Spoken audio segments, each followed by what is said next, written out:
오늘 시간에는 메네 메네 데겔 우바르신이라는 제목을 가지고 본문 말씀이 다니엘 5장 24절로 25절 말씀을 통해서 하나님께서 저와 여러분이 주신 말씀 함께 나누도록 하겠습니다.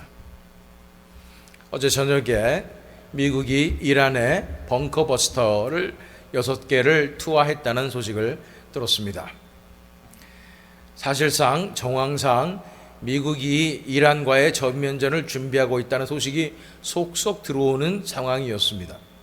미국의 항공모함 등 주요 전력이 다 중동으로 집중됐으며 이란을 칠 결정을 한 것 같은 느낌이 들었는데, 정말로 이란의 핵시설 3곳에 세계에서 가장 강력한 폭탄인 벙커버스터를 투하해서 다 부서뜨려 버린 것입니다. 사실상 이란의 핵시설이 다 망가뜨려진 상태에서 이란은 어떤 선택을 하게 될까요? 이란의 국민들은 지금의 이슬람 정권을 좋아하지 않습니다. 이란에서 전 세계 어떤 곳보다도 기독교가 성장하고 있는 등 많은 사람들이 크리스찬으로 이제 나아가고 있는 부흥의 역사가 일어나고 있는 상황인데, 이란의 지도자인 독재자 알리 하메네이는 국민들의 목숨을 볼모로 담보로 결사항전하겠다고 말하고 있는 것입니다. 만약 이런 상황에서 이란이 무조건적인 항복을 하지 않고 미국과 전면전을 치르게 된다면 그것만큼 무모한 것은 없을 것입니다. 마치 호랑이가 잔뜩 있는 사파리에서 자기를 화나게 한다고 차에서 차문을 열고 내려가지고 남편에게 막 뭐라고 하다가 호랑이에 물려갔던 그 여인처럼 이성적인 판단을 하지 못하는 것이 인간의 악함과 미련한 자아의 모습인 것입니다. 이 이란의 이슬람 독재 정권과 알리 하메네이의 모습을 보면서 오늘 본문 말씀에 벨사살 왕을 떠올리게 됩니다. 오늘 특별히 하나님께서 주시는 이 본문 말씀을 지금 이 시국에 선포하며 하나님께서 우리에게 주시는 놀라운 메시지를 함께 나누기를 원합니다. 오늘 본문의 말씀은 바로 다니엘 5장 24절로 25절의 말씀입니다. 이러므로 그의 앞에서 이 손가락이 나와서 이 글을 기록하였나이다. 기록된 글자는 이것이니 곧 메네 메네 데겔 우바르신이라. 무슨 상황이 벌어지고 있는 것일까요? 갑자기 손가락이 나와서 이 글을 기록했다고 말하고 있는 것입니다. 기록된 글자는 메네 메네 데겔 우바르신이라고 적었던 것입니다. 누구를 위해서 혹은 누구를 대항해서 이런 상황이 생겨나게 되는 것일까요? 이 배경을 정확하게 알기 위해서 같은 장의 1절을 읽도록 하겠습니다. 다니엘 5장 1절 말씀입니다. 벨사살 왕이 그의 귀족 1000명을 위하여 큰 잔치를 베풀고 그 1000명 앞에서 술을 마시니라.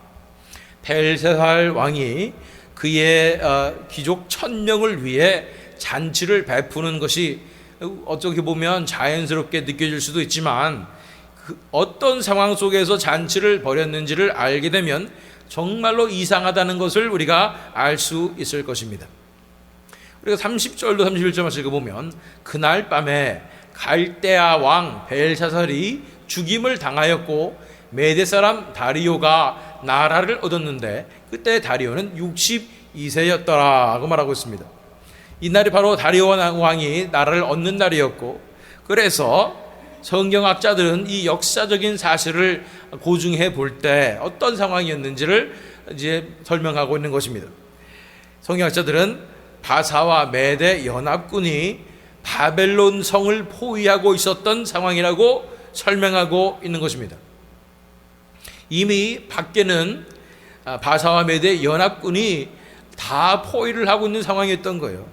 그런데 벨사살 왕은 자기 성이, 이 바벨론 성이 포위되고 엄청나게 위태한 상황 가운데서 1000명의 귀족들에게 이 잔치를 베푼 것입니다. 참 이상하지요? 왜 그랬을까요? 성경학자들은 벨사살 왕이 자신의 건재함을 나타내기 위해서 그렇게 했다고 말하고 있는 것입니다. 그래서 자기의 건재함을 나타내기 위해서 굉장히 과장되고 무모하게 이 벨사살 왕은 행동한 것을 볼 수 있는 것입니다. 2절 말씀을 보면 엄청나게 무모하게 행동한 것을 보게 됩니다. 벨사살이 술을 마실 때에 명하여 그에 붙인 느부갓네살이 예루살렘 성전에서 탈취하여 온 금, 은 그릇을 가져오라고 명하였으니 이는 왕과 귀족들과 왕후들과 후궁들이 다 그것으로 마시려 함이었더라. 술을 마시는데, 술만 마시고 있으면 되는데 예루살렘 성전에서 뺏어온 성전의 집기들 금, 은 그릇을 가져오라고 명하고 그 그릇으로 왕과 귀족들과 왕후들과 후궁들이 다 마시려고 했다는 것입니다. 이것은 만약 그가 생각하는 것처럼 무슨 우상 같은 신을 섬기던 이스라엘 백성이다 생각했다면 그런 신을 대하고 있다고 칠지라도 정말로 불필요한 무모한 행동이었습니다. 그런데 그는 살아계신 전능하신 왕이신 하나님을 대하고 있었던 것입니다. 그럼에도 불구하고 하나님의 성전에 있었던 집기들을 가지고 자기가 이 왕과 귀족들과 왕후들과 후궁들이 다 이걸로 술을 마시겠다 하고 있는 것입니다. 3절 4절 말씀 보니까 이에 예루살렘 하나님의 전 성소 중에서 탈취하여 온 금그릇을 가져오매 왕이 그 귀족들과 왕후들과 후궁들과 더불어 그곳으로 마시더라. 그들이 술을 마시고는 그 금, 은, 구리, 쇠, 나무, 돌로 만든 신들을 찬양하니라. 이제 벨사살 왕이 예루살렘 성전에 있었던 그런 집기들을 가져와서 그릇들을 가져와서 포도주를 마시고 술을 마실 뿐 아니라 그 자체가 사실은 신성모독이 아니겠습니까? 그들은 포도주를 마시면서 또한 금, 은, 동, 철, 나무의 우상들을 또 굳이 또 찬양했다는 거예요. 이쯤 되면요 작정하고 이 행동을 한다고 볼 수밖에 없습니다. 완전히 사탄한테 씌였다고 볼 수밖에 없는 거예요. 하나님을 대적하되 완전히 정면으로 대적하고 하나님이 싫어하시는 행동만 골라서 하는 수준에 이르렀다고 볼 수 있는 것입니다. 하나님을 내가 정면으로 대적하리라 하지 않고서는 이렇게 골라서 하나님을 화나게 하는 결정만을 내릴 수는 없는 것입니다. 하나님께서 바벨론을 도구로 사용하셔서 이스라엘 백성들이 예루살렘 성전이 파괴되고 망한 상황을 우리는 잘 알고 있습니다. 그러나 이제는 하나님께서 예언하신 대로 이 바벨론을 치시겠다고 말씀하신 그 일을 이루시는 것입니다. 이제 고레스 왕을 통해서 바벨론을 심판하게 되시는데 그것을 아는 것 같이 벨사살 왕은 하나님을 정면으로 대적하고 나서고 있는 것입니다. 해볼 테면 해봐라. 네가 하나님이야? 그럼 해볼 테면 해봐. 막 이러는 것 같아요.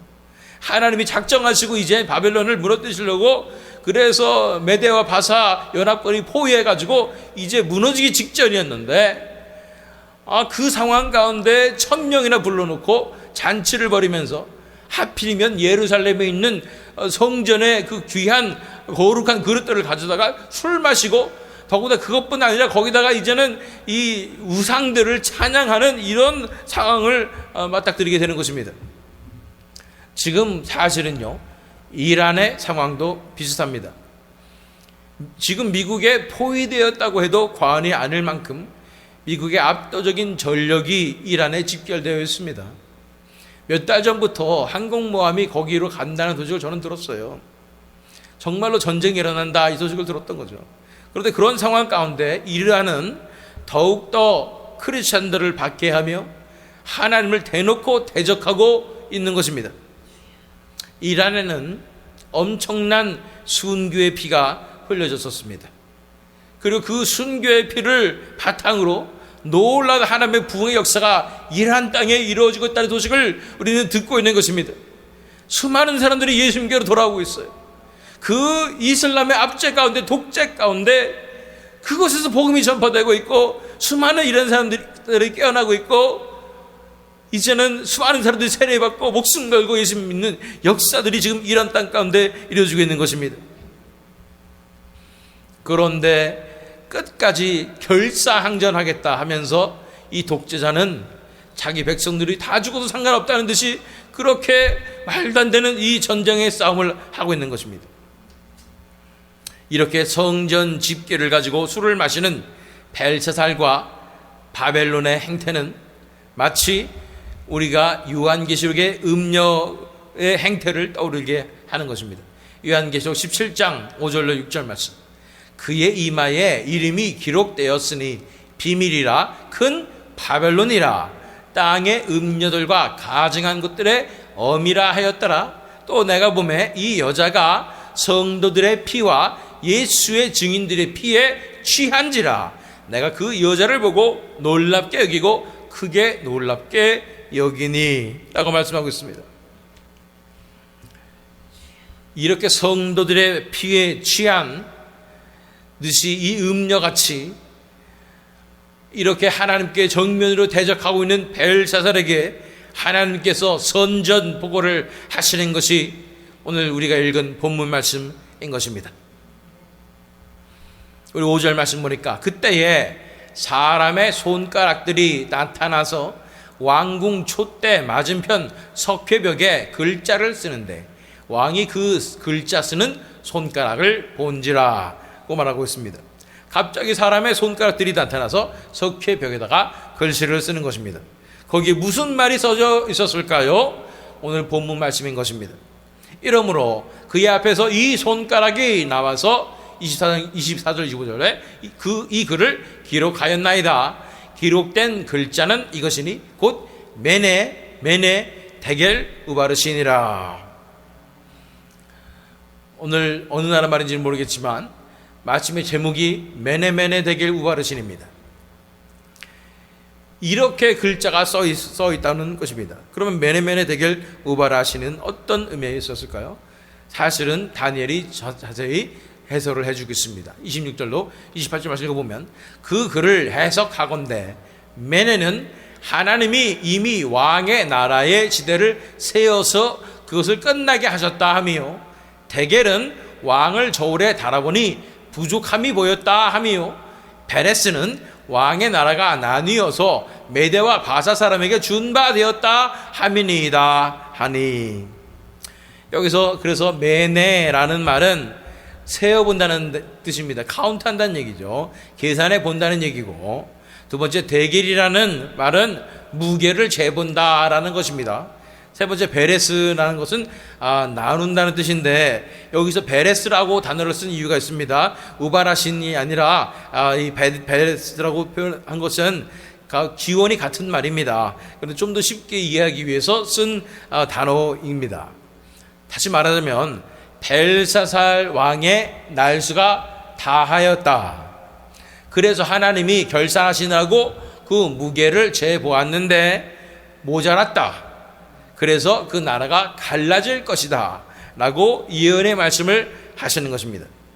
왜 그가 이러한 판결을 받았어야 했을까요? 왜냐하면 성이 포위당해서 풍전등화의 상태에 있는데도 불구하고 자기의 세력을 과시하기 위해서 1000명의 귀족들에게 잔치를 벌이고 예루살렘의 거룩한 성전 집계를 가져다가 컵으로 삼아서 포도주를 마시고 음란하게 그렇게 부정하게 만들고 또 이 우상을 찬양하면서 의도적으로 살아계신 하나님을 믿는 그 신앙을 부정하게 만들었기 때문입니다. 쉽게 말해서 그는 하나님의 면전에 대고 신성모독을 한 것이나 다름이 없는 것입니다. 이렇게 되었기 때문에 벽에 써져 있는 대로 적에게 죽임을 당했습니다. 30절 31절 말씀. 그 날 밤에 갈대아 왕 벨사살이 죽임을 당하였고 메대 사람 다리오가 나라를 얻었는데 그때 다리오는 62세였더라. 바로 그날 밤입니다.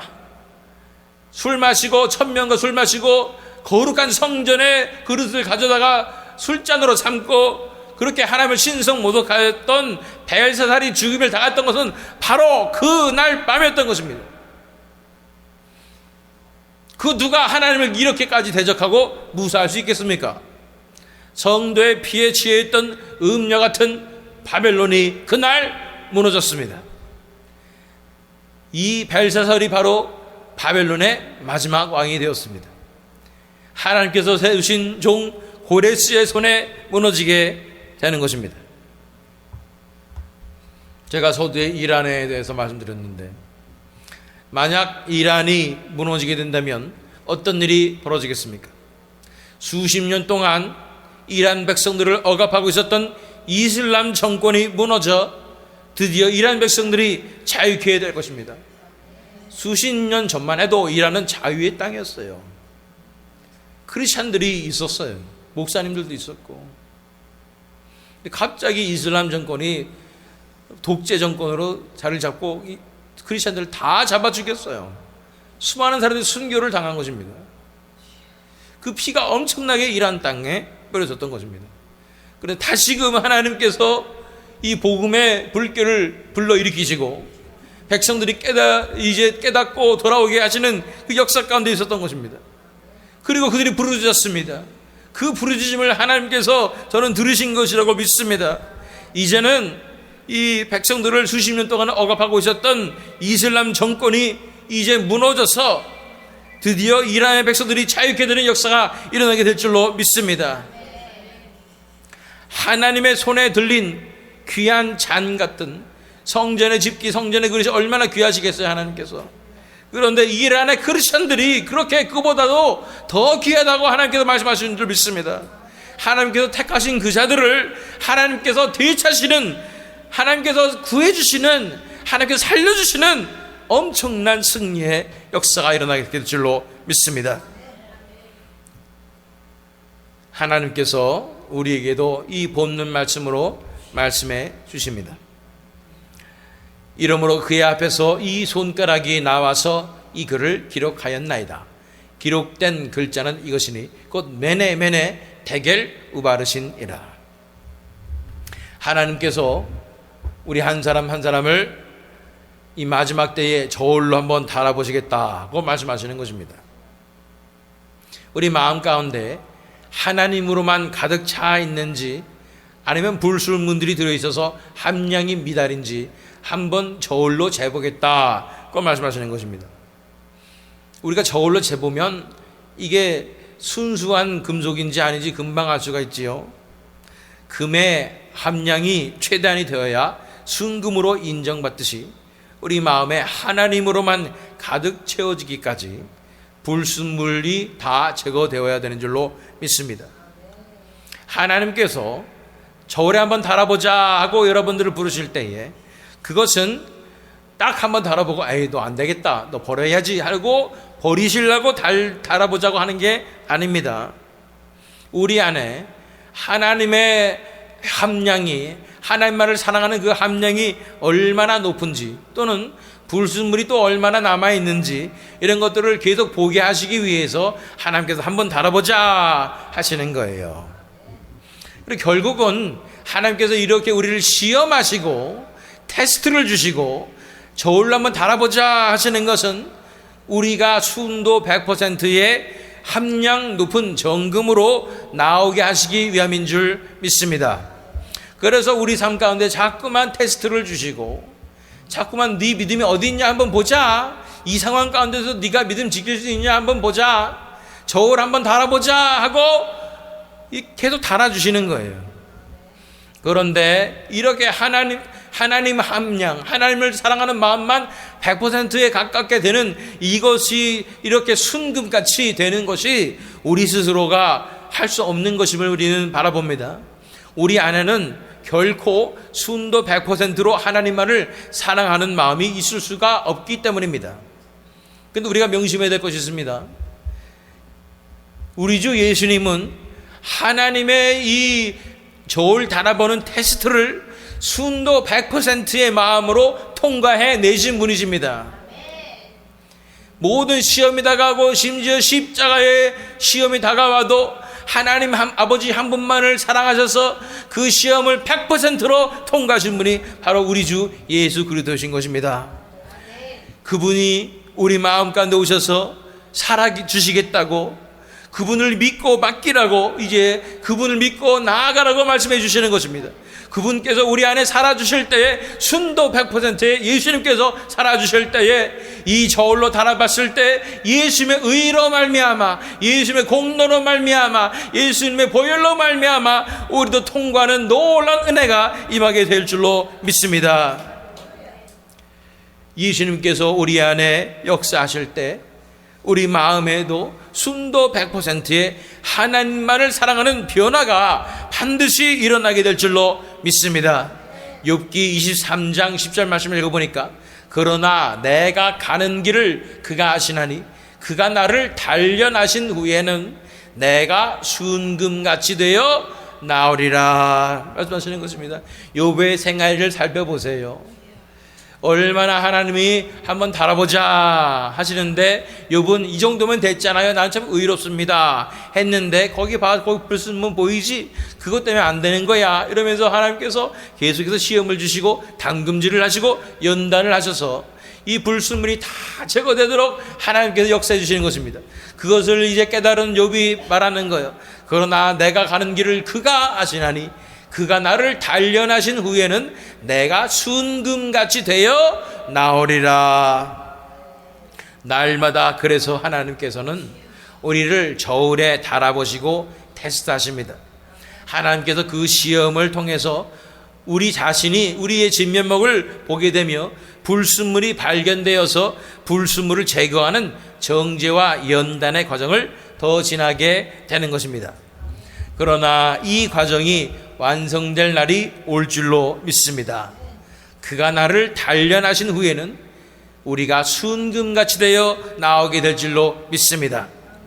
갈보리 언덕 넘어 어느 날 우리는 예수님의 십자가의 사랑에 힘입어 주 안에서 온전케 될 줄로 믿습니다. 갈보리 언덕 넘어 그 어느 날 주 안에 온전케 되리. 이 찬양처럼 그 어느 날 주 안에서 온전케 100% 순도의 순금같이 되어 정금같이 되어 나오는 우리가 될 줄로 믿습니다. 이제 말씀을 마무리하도록 하겠습니다. 벨사살 왕같이 너무도 악랄하게 하나님을 대적하는 세력은 지금 우리 시대에 이슬람의 세력들이 대부분인 줄 믿습니다. 오늘 이 말씀을 통해서 이 시대에, 이 시국에, 지금 이 순간에 하나님께서 메네메네 대결 우바르신 하면서 선전포고하신 줄 믿습니다. 지금까지 지켜보았더니, 달아보았더니 더 이상 안 되겠다, 내가 너희를 무너뜨리라 말씀하신 줄 믿습니다. 메네메네 대결 우바르신, 결국 너희는 무너질 것이라고 말씀하여 주신 줄 믿습니다. 앞으로 이란의 상황이 어떻게 될지는 잘 모르겠습니다. 이대로 무조건 트럼프 대통령이 말하는 것처럼 무조건적인 항복을 해도 이란에는 봄이 찾아올 것입니다. 그러나 만약 이란이 포기하지 아니하고, 이 독재자가 포기하지 아니하고 무모하게, 아까 제가 말씀드린 대로 사파리의 호랑이가 득식을 하는 곳에서 자기 화난다고 문 열고 내리는 그런 무모한 그런 사람처럼 하나님을 대적하고, 이 벨사살 왕처럼 하나님을 대적하고 나간다면 하나님께서 이슬람 세력을 정말로 무너뜨리시고 멸하시는 놀라운 역사를 우리가 볼 수 있게 될 줄로 믿습니다. 하나님의 약속을 믿습니다. 메네 대결 우바르신 이 경고가 지금 이슬람권의 그 벽에 다 써져 있음을 믿습니다. 이슬람 세력은 반드시 무너지게 될 것입니다. 그들에게 억눌려 있던 수많은 영혼들이, 하나님을 부르지도 못하고 예수님의 이름을 알지도 못했던 그 영혼들이 하나님께 돌아오는 놀라운 역사가 반드시 시작되게 될 줄로 믿습니다. 우리 마음 가운데도 자꾸만 세상의 불순물이 끼어들고 하나님만을 사랑하지 못했던 모든 모습들, 이제 하나님께서 이 말씀으로 우리 벽에다가 써주실 때에 그 말씀에 회개하여 돌아와서 하나님만을 순도 100% 사랑하는 역사가 예수님의 십자가의 놀라운 능력으로 말미암아 우리 삶 가운데 이루어지게 될 줄로 믿습니다. 하나님께서 오늘은 심판의 말씀을 주신 것 같지만 사실은 소망의 말씀을 주셨어요. 우리 기도하던 그 기도 제목을 이루어주시는 소망입니다. 그 불쌍한 형제들, 이슬람권의 형제들, 이란의 형제들 자유케 하실 것이라고 하나님께서 약속해 주시는 줄 믿습니다. 우리도 주 안에서 어느 날 갈보리 언덕 넘어 어느 날 온 천국에 드는 그 역사를 반드시 이루어 주실 것이라고 약속해 주시기에, 내가 정금같이 되어 나오리라는 그 소망을 주시기에 이 소망을 붙잡고 끝까지 견뎌내며 이겨내서 이런 약속이 우리 가운데 이루어지는 것을 목격하며 감사드리며 하나님께 영광 돌리시는 저와 여러분 되시기를, 또한 이 새믿음 장로교 되기를 예수 그리스도 이름으로 축원합니다.